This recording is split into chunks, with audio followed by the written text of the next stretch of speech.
The moment the airport security officer called out my married name in front of my entire family, I watched my father's face drain of color. "Mrs. Hawke," she said. Not Evelyn Vance, the family disappointment. Not the daughter who threw away her future on foolish dreams. Mrs.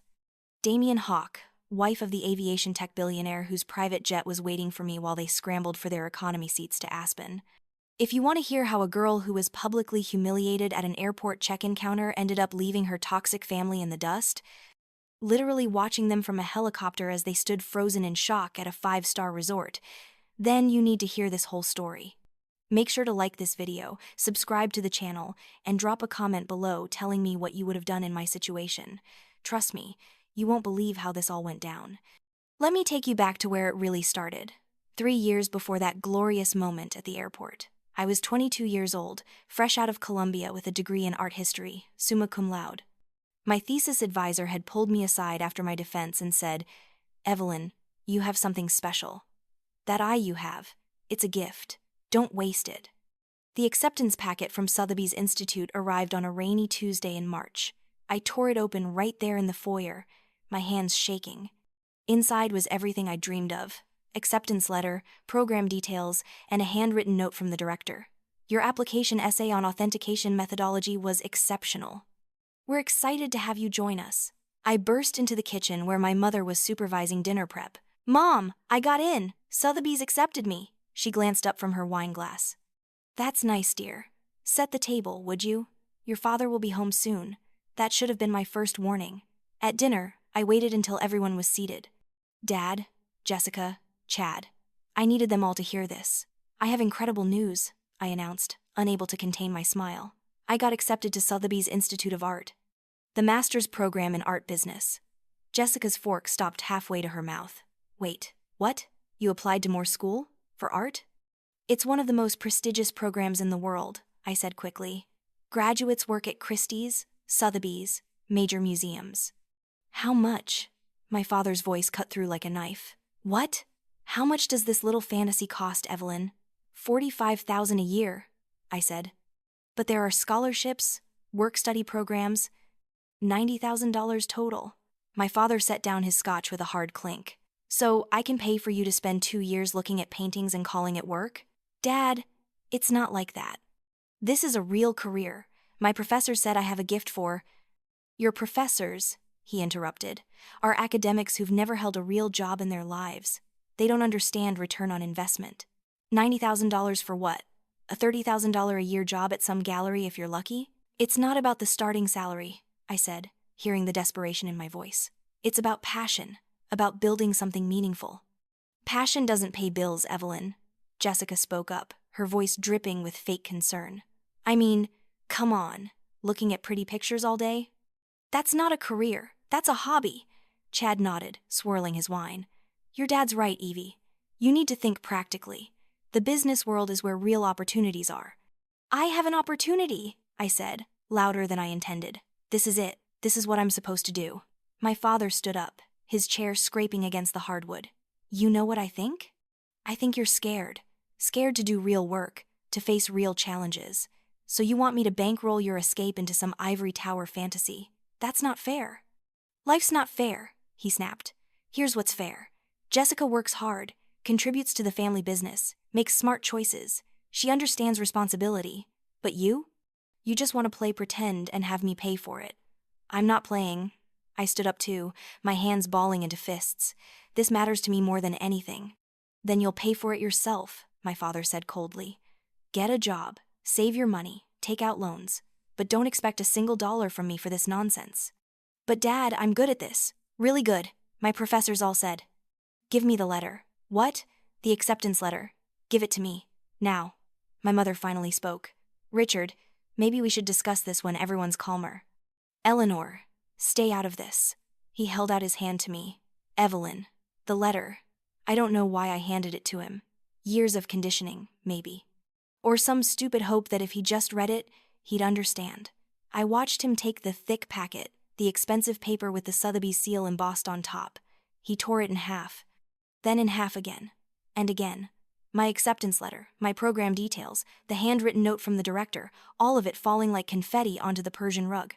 "There," he said. Problem solved. You start at Vance Industries Monday morning. Accounting department. Entry level, $32,000 a year. You'll live here, follow my rules, and learn what real work looks like. You just destroyed my future, I whispered. No, he said, sitting back down. I just saved you from wasting it. The table was silent. My mother stared at her plate. Jessica had her phone out, already texting someone, probably her friends about the drama. Chad raised his glass toward my father in some kind of male solidarity toast. I knelt down and started picking up the pieces. Every torn fragment felt like a piece of my heart.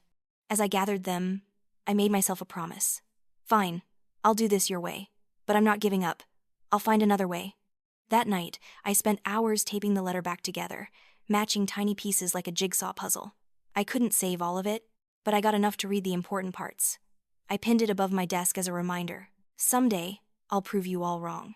My first day at Vance Industries, my supervisor, Margaret, looked me up and down and smirked. So you're the boss's daughter who thinks she's too good for the family business. Well, we'll see about that. Copy these files, all of them, by end of day. The next 3 years were a special kind of hell. Every morning, I'd sit in my gray cubicle, entering data that meant nothing to me. Every Sunday, I'd endure family dinners where my father would ask, "Learning anything useful, Evelyn?" as if he didn't get weekly reports on my performance. Margaret seemed to enjoy torturing me. These receipts need organizing, Evelyn. These files need copying. This data needs inputting. Always the worst tasks, always delivered with that knowing smile. But Jessica was worse. She'd gotten engaged to Chad within months, and my father had immediately promoted them both to executive positions. She'd stop by my cubicle with an audience of coworkers, her voice loud enough for everyone to hear. "Evie, how's it going down here in the basement?" "It's fine, Jessica. I'm busy. I just got back from the Milan office. Oh my God, it was amazing. You should come up to my office sometime. 23rd floor. You can actually see the sky from up there." One Sunday dinner, about 6 months in, my father made his usual inquiry. "How's the job going, Evelyn? Learning the value of hard work yet?" "Yes, Dad. Good, good. Maybe in a few years, you'll be ready for junior analyst. That's where real careers start, not in those art galleries you used to waste time in."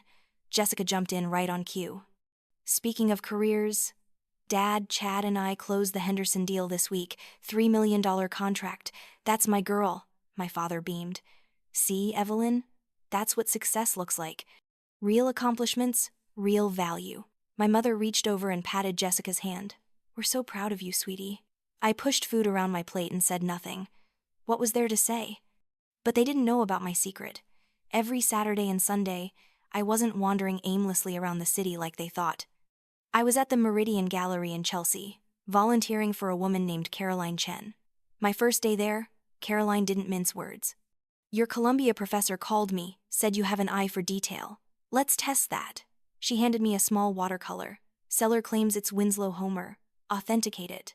I studied it for an hour, checking every detail. "The paper's wrong," I finally said. "Homer used specific types of watercolor paper with particular textures. This is too smooth. And the pigments don't match his palette from this period." Caroline smiled. "Took me 20 minutes to figure that out when I first started." "Took you 1 hour. Not bad for a beginner." Over the next 3 years, Caroline became the mentor I'd always needed. She was tough, pushing me constantly. "Again, Evelyn, look closer. What are you missing?" But she also believed in me. One evening, after I'd correctly authenticated a difficult piece, she made us coffee and said, "You've got the eye, Evelyn. That's something that can't be taught.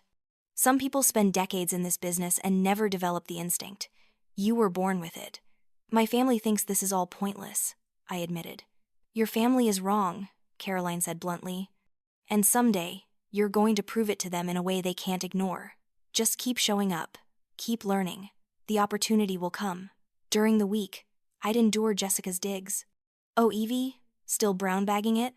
Must be tough on that salary. I'm heading to that new place downtown, but I know it's out of your price range." Or Chad's condescending lectures. "You know, Evelyn, if you just apply yourself to the business side, your father might take you more seriously. But this whole artist thing, it's kind of embarrassing for the family." I'd smile, nod, and count down the hours until Saturday morning when I could escape to the gallery, to the place where I actually mattered, where someone believed in me. I lived like a monk those 3 years. Every dollar I could save went into a secret bank account my father didn't know about. I packed lunches, wore the same clothes until they fell apart, Never went out for drinks with coworkers. In 3 years, I scraped together $18,000. Not enough for Sotheby's, not even close. But it was something. It was hope. Margaret noticed my savings habits. "No social life, Evelyn?" she asked one day, her voice mocking. "That's sad. Even for you. Just focused on my work," I replied evenly. "Your work," she laughed. "Data entry. How noble."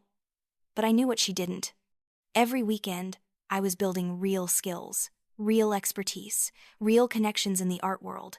I was creating the life my family said was impossible, and I was getting good at it, really good. Caroline started giving me more complex pieces to authenticate, harder puzzles to solve. Other gallery owners started asking for my opinion on acquisitions.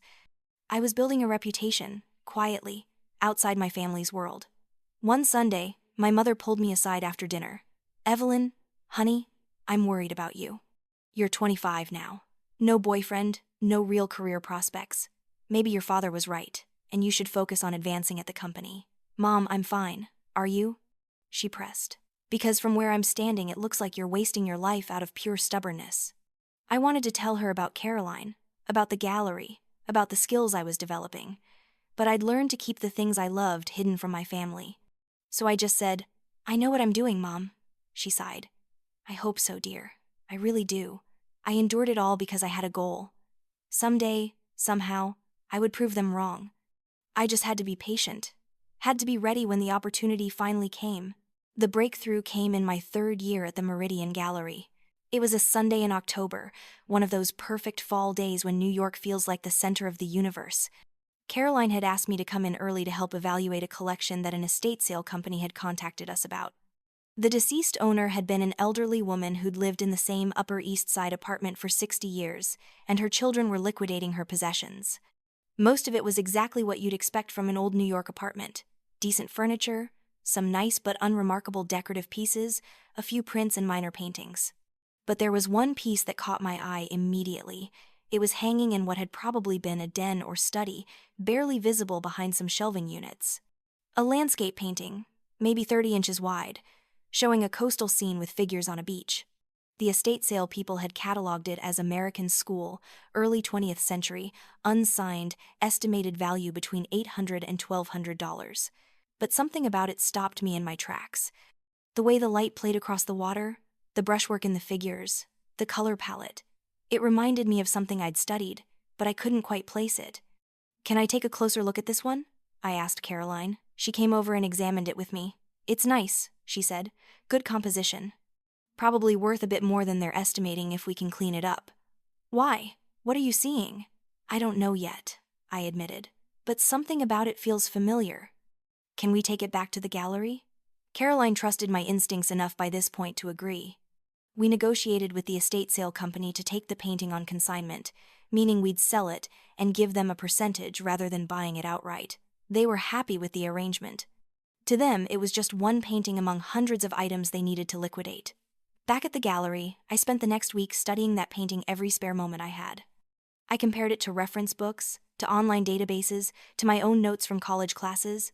I examined the canvas, the frame, the signature area where most artists would have signed.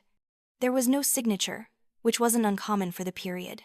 Many artists left paintings unsigned, especially working studies or pieces done for practice. But the more I looked at it, the more convinced I became that this wasn't just some unknown painter's work. The technique was too accomplished, too confident. The way the artist had captured the light on the water, the subtle variations in the sand's color, the careful attention to the figure's poses, this was someone who really knew what they were doing. I started researching American Impressionists who'd worked in coastal settings: Childe Hassam, Edward Henry Potthast, William Merritt Chase. I looked at hundreds of examples of their work, comparing brushstrokes and composition choices and color palettes. And then, late one night when I should have been sleeping but instead was hunched over my laptop in the gallery's back office, I found it. A reference in an obscure academic journal from the 1980 seconds.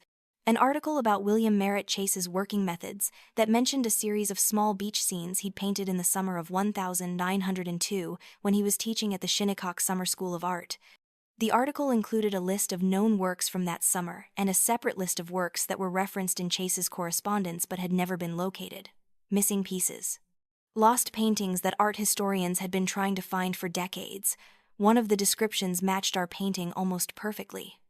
A beach scene with 3 figures, morning light, Shinnecock Hills, oil on canvas, approximately 30 x 24 inches. The article even included a quote from a letter Chase had written to a friend, describing the painting, a study of morning light on the sand, with my students as models. Not my best work, but technically interesting. My hands were shaking as I printed out the article. If I was right, if this painting really was the lost Chase work, it could be worth hundreds of thousands of dollars. Maybe more, but I had to be sure. Authentication wasn't just about matching descriptions. I needed provenance, documentation, expert opinions. I spent the next month doing the most intensive research of my life. I worked my day job at Vance Industries, came home to my parents' house, and then spent every evening at the gallery, building my case. I traced the painting's ownership history as far back as I could. The elderly woman who'd owned it had inherited it from her mother, who'd bought it at an estate sale in the 1,960 seconds. Before that, the trail got fuzzy, but I found records suggesting it had been in a private collection in Southampton, which was right near where Chase had taught. I contacted experts on Chase's work. I sent high-resolution photographs to authentication specialists. I compared pigment samples to known Chase paintings from the same period. Everything pointed to the same conclusion. This was genuine. This was a lost William Merritt Chase painting that had been sitting in someone's apartment for 60 years, misidentified and undervalued. Caroline was skeptical at first. She'd seen too many attributions that seemed promising but fell apart under scrutiny. But as I showed her the evidence, piece by piece, I watched her skepticism turn into excitement. "If you're right about this," she said, "this is huge. This is career-making, Evelyn. Do you understand that? If you've actually found a lost Chase painting, people are going to take you seriously, very seriously. We need to get it officially authenticated," I said. "We need the top experts to weigh in." "Agreed," Caroline said, "and if they confirm what you've found, we need to sell it to an institution that will preserve it and display it properly. Not a private collector who'll lock it away in a vault." It took another 2 months to complete the authentication process. 2 months of anxiety and excitement and doubt. 2 months of hoping I was right while terrified I might be wrong. But in January, just after the new year, we got the confirmation. A panel of 3 experts on American Impressionism, including the author of the Catalogue raisonné of Chase's work, all agreed. This was an authentic William Merritt Chase painting from 1902, one of the missing Shinnecock works that scholars had been trying to locate for decades. The Museum of Modern Art heard about the discovery through the art world, grapevine, and they were immediately interested. They already had several Chase paintings in their collection, but nothing from this particular Shinnecock series. After some negotiation, they agreed to purchase the painting for $3.2 million. The standard commission for art dealers is 10%. My agreement with Caroline was that since I'd done the authentication work and provenance research, we'd split the commission 60-40, which meant I was about to receive a check for $192,000. When Caroline told me the final number, I actually had to sit down. Nearly $200,000. More money than I'd ever imagined having. More than enough to pay for Sotheby's twice over. More than enough to move out of my parents' house, to quit Vance Industries, to finally start living the life I dreamed of. "I need you to know something," Caroline said as we signed the paperwork. "This discovery? This is all you. Yes, I taught you some things, helped you develop your skills. But the instinct that made you stop and really look at that painting, the persistence to spend months researching and building a case, the expertise to recognize what you were looking at, that's all yours, Evelyn. You're not just good at this. You're exceptional. Don't ever let anyone tell you otherwise." I cried then, right there in Caroline's office, clutching the paperwork that represented my freedom. 3 years of enduring my father's contempt, my sister's mockery, my family's dismissal of everything I cared about. 3 years of being told I was chasing foolish dreams. And I'd just proven them all wrong in the most spectacular way possible. I didn't tell my family about the discovery or the sale. I didn't tell them about the money or what it meant. I just submitted my resignation to Vance Industries with a simple letter thanking them for the opportunity and stating that I'd accepted a position elsewhere. My supervisor, Margaret, looked almost disappointed that she wouldn't get to torture me anymore. My father called me that evening, demanding to know what I thought I was doing and where I was going to work now. "I've accepted a position as a junior art specialist at the Meridian Gallery," I told him, keeping my voice calm and professional. It's an opportunity that aligns better with my long-term career goals. You're quitting a stable job at a successful company to work at some no-name gallery? My father said, his voice dripping with disdain. How much are they paying you? Minimum wage? The compensation is competitive, I said, not mentioning that Caroline had hired me at $70,000 a year, more than double what I'd been making at Vance Industries. And I've also decided to move out. I've found an apartment in the city. This was true. I'd found a studio apartment in the East Village, small but charming, with exposed brick walls and windows that actually let in natural light. It was mine, paid for with my own money, and my family would never set foot in it unless I invited them. You're making a mistake, my father said. You're throwing away everything I've tried to build for you. No, Dad, I said quietly. I'm finally building something for myself. I hung up before he could respond, and I didn't answer when he called back 3 times. I packed up my belongings from my childhood bedroom, which didn't take long since I'd never been allowed to accumulate much there, and I moved into my new apartment on a Saturday morning while my family was at their country club. My life changed completely after that. I worked full-time at the Meridian Gallery, and I was good at it. Really good. Word spread in the art world about the young specialist who discovered the lost Chase painting, and suddenly, people were coming to me for authentications and appraisals. I started building a reputation as someone with excellent instincts and rigorous research skills. I got invited to industry events, to gallery openings, to collector previews. I was finally living in the world I'd always dreamed of, surrounded by art and people who understood why it mattered. My family, predictably, didn't take my departure well. Jessica called me twice, both times to tell me how disappointed she was in my choices and how much I'd hurt Mom and Dad. My mother sent me guilt-laden emails about how much she missed seeing me at Sunday dinners and how worried she was about me living alone in the dangerous city. My father didn't contact me at all, which was somehow worse than if he'd called to yell at me. His silence was a message. You're dead to me. But I didn't let it get to me. For the first time in my life, I was happy. Genuinely, deeply happy. I woke up every morning excited about my work. I went to bed each night satisfied with what I'd accomplished. I made friends with people who shared my interests, who wanted to talk about art and history and culture, instead of real estate deals and stock portfolios. I was building a life that felt authentic, that felt like mine. And then I met Damien. It was at a gallery opening in Soho on a Thursday evening in April.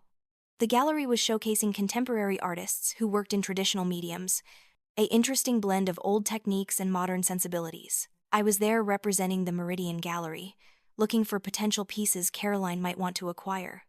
The space was crowded with the usual mix of collectors, artists, gallery owners, and people who just liked free wine and the chance to say they'd been to an art opening.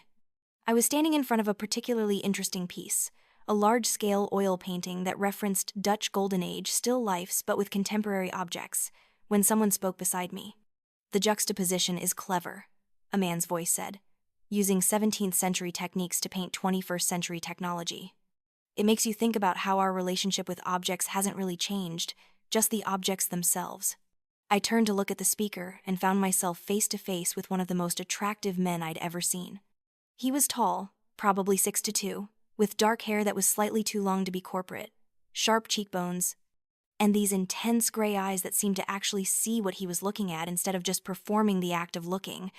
He was wearing dark jeans and a perfectly tailored blazer over a white shirt, no tie.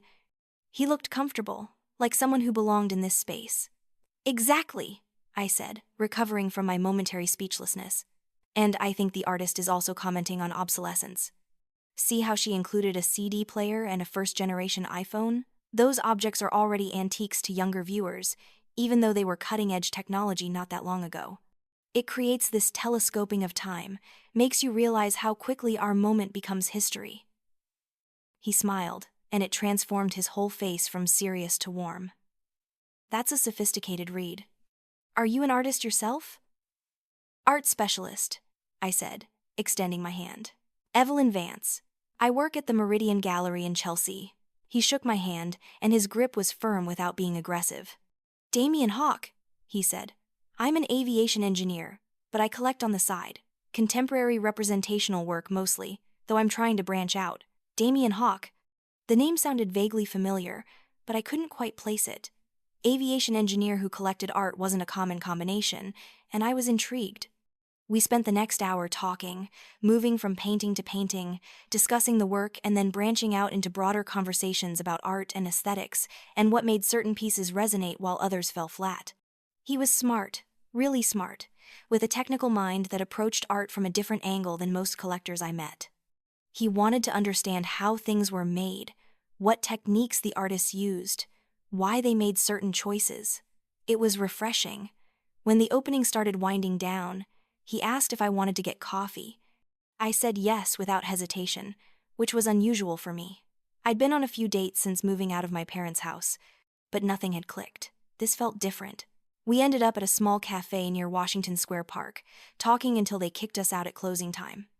I learned that he'd founded his own company, Hawk Aeronautics, which designed advanced navigation systems for private aircraft. He'd started it 7 years ago, right out of MIT, and it had grown from a 2-person operation in his apartment to a 50-person company with contracts with major aviation manufacturers. He was passionate about his work in a way that reminded me of how I felt about art, that sense of having found the thing you were meant to do.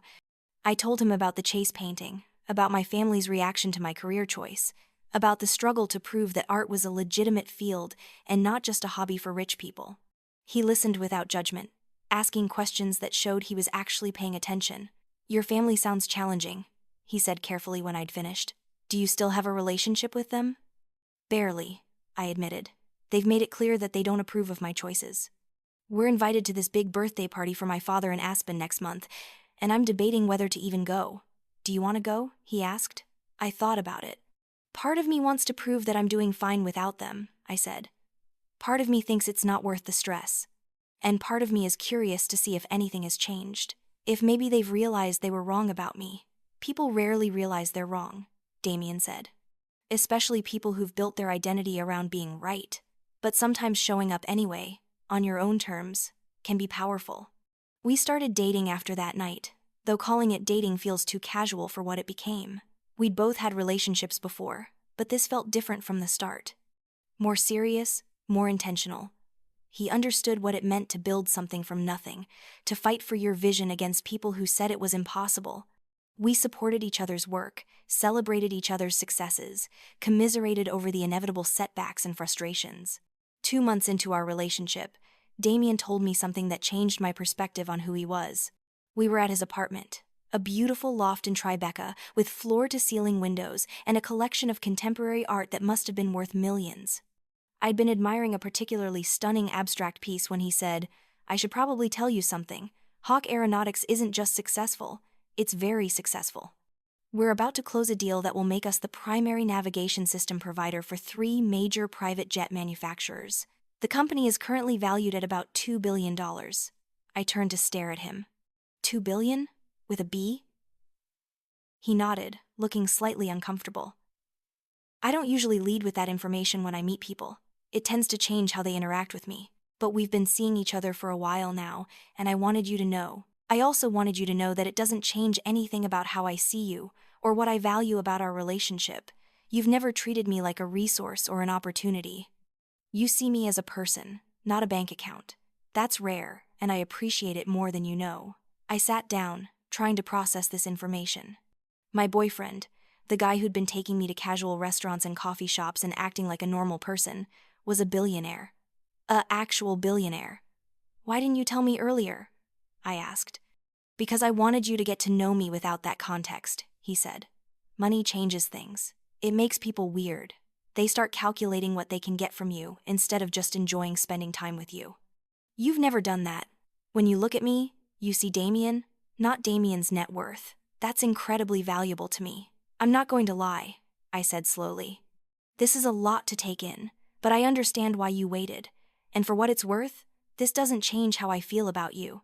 I liked you before I knew about this, and I still like you now." He smiled, that warm smile that made his whole face change. "Good," he said, "because I really like you too, Evelyn Vance." Our relationship deepened after that conversation. I met his friends, other entrepreneurs and engineers, and people who lived in a world I'd never really accessed before.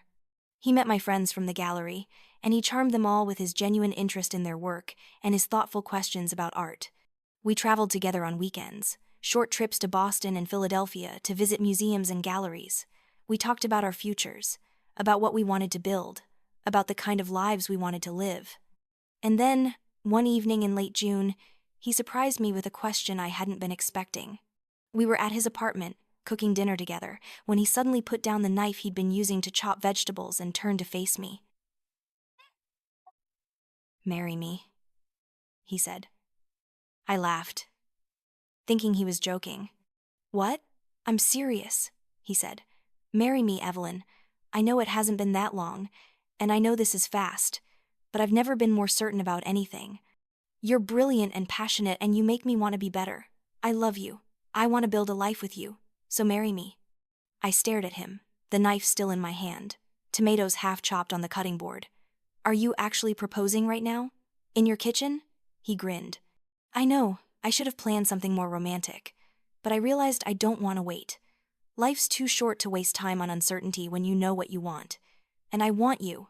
"Yes," I said, the word coming out before I'd consciously decided to say it. "Yes, I'll marry you." We got married 3 weeks later at the courthouse, with just 2 witnesses pulled from the hallway outside the clerk's office. It wasn't romantic or traditional or anything my mother would have approved of, but it felt right. We decided to keep it quiet for a while, to give ourselves time to be married without the pressure of other people's opinions or expectations. Which brings me back to the airport, to Aspen, to the moment when everything exploded into the open, the coffee-stained coat, Jessica's cruel laughter, my father's public humiliation. I'd been standing there, dripping and mortified, when the security officer called out my married name, Mrs. Hawk. And then Damien appeared, like something out of a movie, and suddenly my family was the one standing there shocked while I got escorted to a private jet. The flight to Aspen was quiet. I was processing everything that had just happened, the whiplash of going from humiliated to vindicated in the space of 5 minutes. Damien worked on his laptop, giving me space to think. When we landed, there was a car waiting, and we were driven to the resort where my father's birthday celebration was being held. The resort was exactly the kind of place my family loved.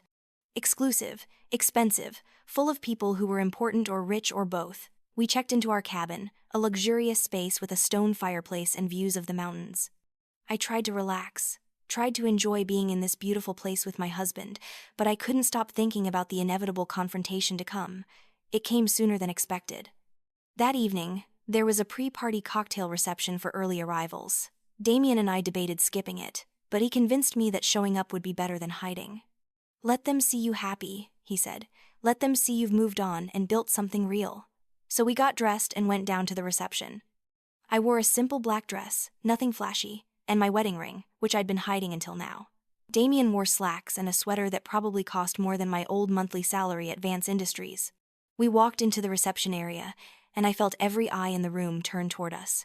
My father was holding court near the bar, surrounded by his usual crowd of business associates. He saw us immediately, and his expression cycled through several emotions before settling on carefully controlled anger. He excused himself and made his way over to us, with my mother following behind him. "Evelyn," he said, his voice tight. "I think we need to have a conversation." "Hello, Dad," I said, keeping my tone neutral. "Mom, you both look well." My mother's eyes were fixed on my hand, on the wedding ring I was wearing. "You're married?" she said, her voice small and hurt. "You got married and didn't tell us?" "We had a private ceremony," I said.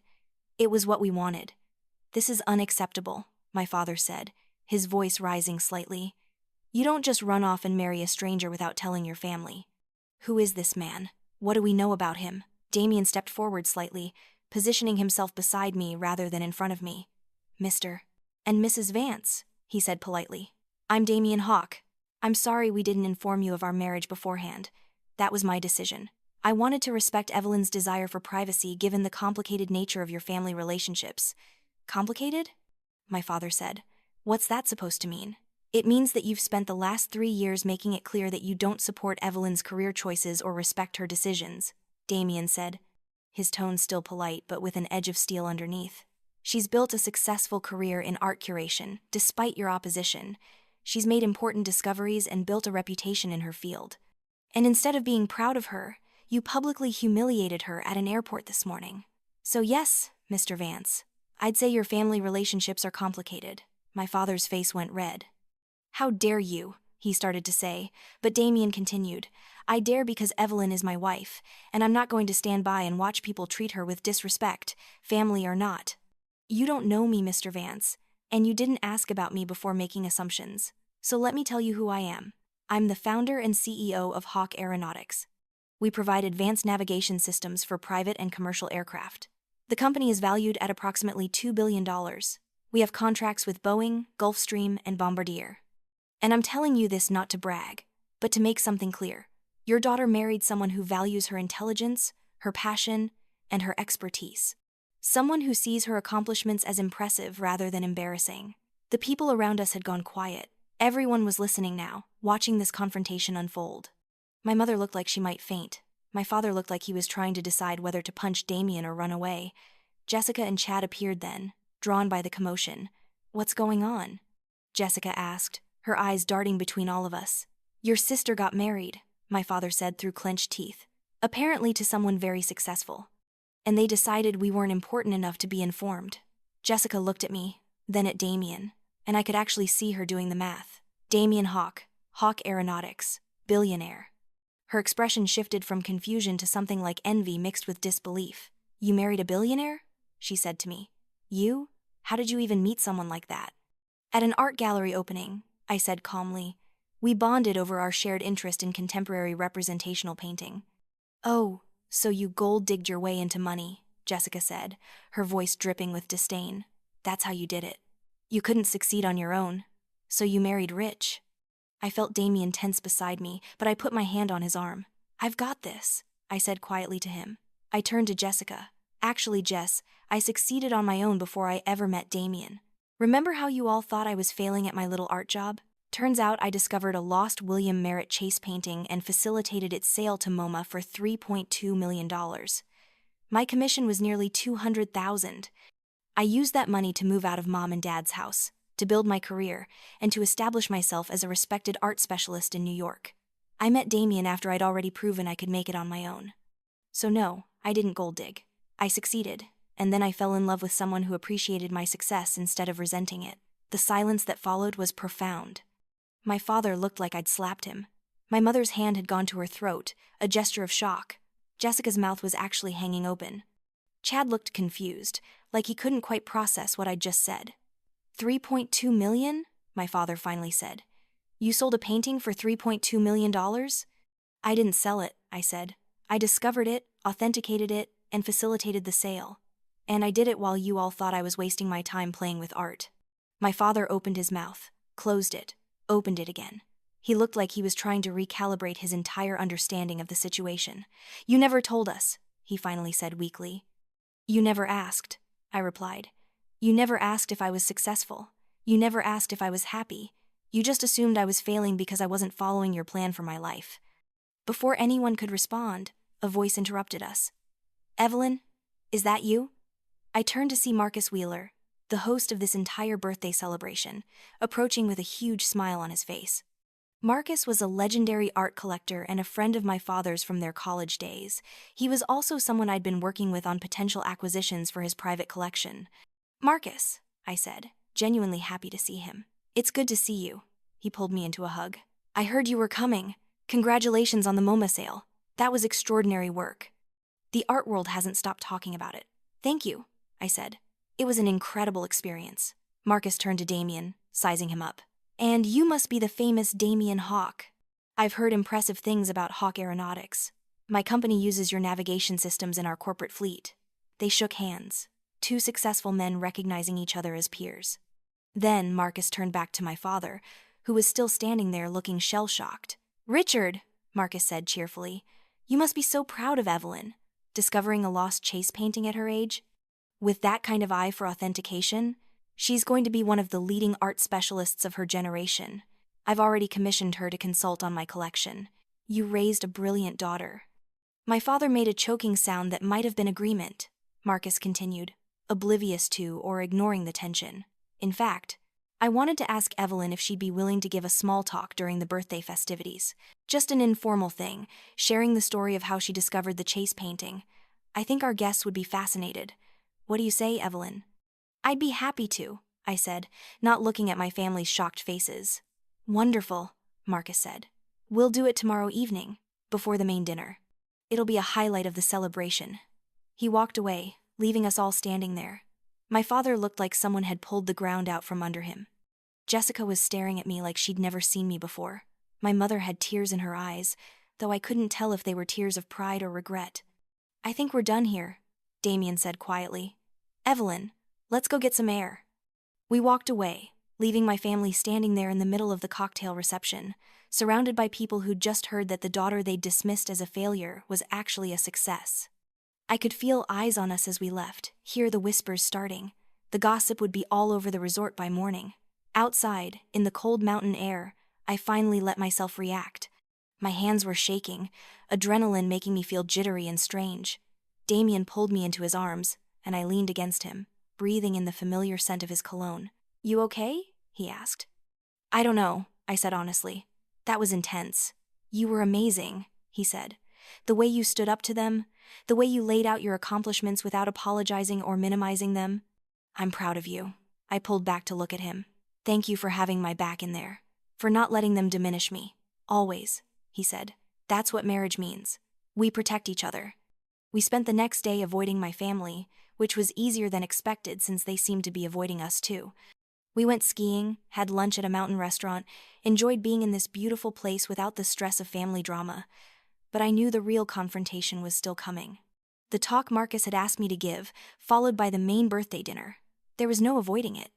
The evening of the talk, I dressed carefully in a navy dress that Damien had surprised me with, elegant and professional without being flashy. I spent an hour preparing what I'd say, how I'd tell the story of discovering the chase painting. I wanted to be informative without being boastful, to share my expertise without showing off. The talk was scheduled for 6 p.m. in one of the resort's smaller ballrooms. When Damien and I arrived, I was surprised to see how many people had shown up. The room was packed with guests, maybe 80 or 90 people, all dressed in expensive casual wear, all looking at me with curiosity. Marcus introduced me, emphasizing my credentials and my recent success. Then I stepped up to the microphone and began to tell the story. I started with how I'd first seen the painting at the estate sale, what had caught my eye, why I'd suspected it might be more than it appeared. I talked about the research process, the painstaking work of tracing provenance and comparing brushstrokes and consulting with experts. I showed slides of the painting, of reference works by Chase, of the documentation that had convinced the authentication panel. I explained how the art market worked, how value was determined, why certain pieces were more significant than others. I spoke for 30 minutes, and the room was completely silent except for my voice. People were listening, really listening. When I finished, the applause was genuine and enthusiastic. People came up afterward to ask questions, to tell me how fascinating they'd found the talk, to ask for my business card in case they ever needed an art specialist. My family was there, sitting in the back row. My father's expression was unreadable. My mother looked proud but sad, like she was seeing something she'd missed for years.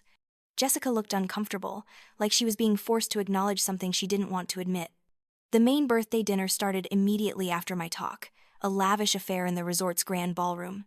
There were probably 200 people there, seated at round tables covered in white linen and elaborate flower arrangements. My father's table was at the front of the room, and Damien and I were seated there as well, along with Jessica, Chad, my mother, and a few of my father's closest friends. Dinner was awkward, with forced conversation and long silences. My father barely spoke to me. Jessica kept looking at her phone, probably posting carefully curated photos that didn't show the tension at our table. My mother tried to make small talk with Damien, asking him about his work and his family, clearly trying to get to know the son-in-law she'd just learned about. After dinner, Marcus stood up to give a toast to my father, celebrating his 75th birthday and his many accomplishments. Other people stood to share stories and memories. It was all very cordial and predictable until my father stood up to give his own speech. He thanked everyone for coming, talked about how blessed he'd been in business and in life, mentioned his grandchildren that Jessica had started providing. Then he paused and looked directly at me. I've been thinking a lot about legacy lately, he said. About what we pass on to the next generation. And I've realized that sometimes we miss what's right in front of us because it doesn't look like what we expected. The room had gone quiet, everyone listening to what he'd say next. My daughter Evelyn has chosen a path I didn't understand and didn't support, he continued. I thought she was making a mistake, wasting her education and her potential. I was wrong. I felt Damien's hand find mine under the table, squeezing gently. Evelyn has built a career through her own talent, persistence, and expertise, my father said. She's made discoveries that people twice her age with more experience haven't made. She's earned the respect of leaders in her field, and she did it without my help, despite my opposition. That takes courage and conviction that I failed to recognize until now. He raised his glass. To Evelyn, he said, who taught her old man that there's more than one way to build a legacy. Everyone raised their glasses and drank. I felt tears stinging my eyes, but I blinked them back. It wasn't a full apology. It wasn't a complete acknowledgement of all the pain he'd caused. But it was something. It was a start. After the dinner, people mingled and danced. My father approached me, looking uncomfortable but determined. "Can we talk?" he asked. "Just for a minute?" We stepped out onto one of the ballroom's balconies, similar to the one where I'd talked to my mother the night before. The night was cold and clear, the stars brilliant overhead. "I owe you an apology," my father said. "Not just for this week, but for the last 3 years. For tearing up your acceptance letter, for trying to force you into a life you didn't want. For not trusting you to know what was right for you." "Thank you," I said quietly. "That means a lot.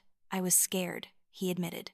"When you wanted to go to art school, I was scared you'd struggle, that you'd waste your potential, that you'd end up unhappy. I thought I was protecting you by pushing you towards stability and security, but I was really just trying to control you because that made me feel less afraid. I appreciate you telling me that," I said. "But Dad, I need you to understand something. Your fear and your need for control hurt me. It hurt me badly. You made me feel worthless and foolish for wanting to pursue something I loved. You tore up my dreams literally and figuratively. And that's not something that just goes away because you acknowledge it now." "I know," he said. "And I don't expect you to forgive me right away, or maybe ever. But I want you to know that I see you now. I see what you've accomplished and who you've become. And I'm proud of you, even though I have no right to be since I didn't support you when you needed it." We stood there in silence for a moment, looking out at the mountains. "I don't know what our relationship looks like going forward," I finally said, "but I'm willing to try to figure it out, if you're willing to respect my choices and my boundaries." "I am," he said. "I will." It wasn't a fairy tale reconciliation. We weren't suddenly going to have a perfect father-daughter relationship, but it was honest, and that was more than we'd had before. The rest of the trip passed in a strange mix of tension and tentative peace. My family was trying, awkwardly and imperfectly, to treat me with more respect. Jessica actually apologized for spilling coffee on my coat, though she couldn't quite bring herself to apologize for 3 years of put-downs. My mother wanted to talk about wedding planning, even though the wedding was already over, and seemed hurt that she'd missed it. But through it all, I had Damien beside me. My partner, my husband, the person who'd seen my worth when my own family couldn't. On our last night in Aspen, Damien surprised me with one final gesture. He'd arranged for a helicopter to take us back to the airport instead of driving. As we lifted off from the resort's helipad, I looked down at the buildings growing smaller beneath us. There, in that grand ballroom, was my family. My father, who'd finally admitted he was wrong. My mother, who was trying to bridge a gap she'd helped create. My sister, who was struggling to reconcile her view of me with the reality of who I'd become. They were all down there, looking smaller and less significant with every foot we climbed. But I wasn't thinking about revenge or vindication as we rose higher. I was thinking about freedom, about how I'd spent 3 years proving I didn't need their approval to succeed, about how I'd built a life that was authentically mine, filled with work I loved and a partner who supported me, about how the best response to people who try to diminish you isn't to defeat them, but to succeed so completely that their opinions become irrelevant. Damien pulled me close as the helicopter banked, heading toward the airport and our waiting plane. "How do you feel, Mrs. Hawk?" he asked. I looked out at the mountains stretching away beneath us, at the resort growing smaller in the distance, at the vast, starry sky opening up above. "Clear," I said, smiling. For the first time in years, everything looked so clear. The helicopter carried us away from Aspen, away from my family's drama, away from the complicated history we'd spent years building. We were flying toward New York, toward our real life, toward the future we were creating together. And as the lights of the resort finally disappeared behind us, I realized something important. I hadn't just escaped my family's toxicity. I hadn't just proven them wrong. I discovered something far more valuable. My own worth wasn't determined by their approval or anyone else's. It came from within, from knowing I'd worked hard, stayed true to my values, and built something meaningful with my own hands. My family had tried to break me, to force me into a mold that didn't fit. They dismissed my dreams, mocked my ambitions, and told me I'd never amount to anything. But all they'd really done was teach me that I was strong enough to succeed without them, that I could build a beautiful life on my own terms, that their love and approval, while nice to have, weren't necessary for my happiness or my success. And that was the greatest revenge of all. Not proving them wrong in some dramatic confrontation, though that had been satisfying, but discovering that I didn't need them to believe in me because I believed in myself. That their opinions, which had once seemed so important and so crushing, were actually just noise that I could choose to ignore. Sometimes, the best response to people who try to break you is simply to succeed without them, to build a life so full and beautiful that their opinions become irrelevant, to find your own worth instead of begging others to see it. My family thought they could control me by withholding their approval and their money. They thought they could make me small enough to fit into their narrow definition of success, but all they did was teach me that I didn't need them at all. I'm not going to pretend this was easy. There were nights when I cried myself to sleep in my tiny studio apartment, wondering if my father was right, if I was just chasing foolish dreams. There were moments when I almost gave up, when the weight of their disappointment and rejection felt too heavy to carry. But I kept going. I kept working, kept learning, kept building. And eventually, I stopped needing their validation because I'd found my own. To anyone out there who's dealing with a toxic family, with people who try to diminish your dreams and control your life, I want you to know this. You don't owe them your happiness. You don't owe them your success. You don't owe them access to your life if they're only going to use that access to hurt you. It's okay to build boundaries. It's okay to walk away. It's okay to choose yourself. What would you have done in my situation? Would you have confronted your family earlier? Would you have cut them off completely? Or would you have tried to repair the relationship? Drop a comment below and let me know. And if this story resonated with you, if you've dealt with similar family dynamics, hit that like button and subscribe to hear more stories like this. Sometimes we need to know we're not alone in these experiences. Sometimes we need to hear that other people have walked this path and survived. The truth is, I don't know what the future holds for my relationship with my family. Maybe someday they'll realize what they lost. Maybe they'll never change. But either way, I'm going to be okay. Better than okay. Because I've learned that the most important relationship you'll ever have is the one you have with yourself. And I finally learned to respect that relationship enough to protect it from people who didn't value it. So here's to choosing yourself.